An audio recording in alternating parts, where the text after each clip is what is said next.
ఎలా ఉంది? Welcome to Shri Satyaraju. ఇవన్నీ కూడా ఓల్డ్ శారీస్ అండి. అంటే బ్లౌజులు పాడైపోయి ఉంటాయి కదా, సో ఆ శారీస్ అన్ని ఒక కస్టమర్ వచ్చి తీసుకొచ్చారండి. ఇంచుమించు 4-5 శారీస్ ఉన్నాయి. సో ఇవన్నీ కూడా linen cotton and Kota cotton saris. ఇవి వీటికి నాకు కొంచెం నీట్ గా బ్లౌజులు డిజైన్ చేసిమ్మని అడిగారు. సో నేను ఒక్కొక్క శారీకి ఒక్కొక్క డిజైన్, ఒక్కొక్క మోడల్ లో వాళ్ళకి కంఫర్టబుల్ గా వితౌట్ లైనింగ్ లో మ్యాచింగ్ అనేది చేసి ఇచ్చానండి. ఒక 2 శారీస్ కి అయితే ఒక బ్లౌజే సెట్ అయిపోయేలాగా మ్యాచింగ్ అనేది చేశాను.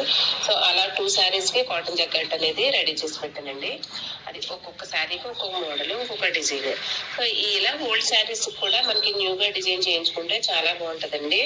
అంటే మ్యాచింగ్ అంటున్నారు ఏంటి అలాగని అనుకోవచ్చండి. అంటే ఓల్డ్ శారీస్ కే కాదు, న్యూ శారీస్ కే కాదు, దేనికైనా సరే ఇప్పుడు శారీస్ పంపించినా సరే మేము మ్యాచింగ్ అనేది పర్ఫెక్ట్ గా చేసి మీకు అన్ని చూపించి మ్యాచింగ్ అనేది రెడీ చేసి ఇస్తామండి. సో ఇలా ఈ శారీస్ కన్నీ రెడీ చేసానండి. ఇవన్నీ మీరు చూసారు కాబట్టి ఎలా ఉన్నాయో మాకు ఒక చిన్న కామెంట్ చేయండి. Thank you.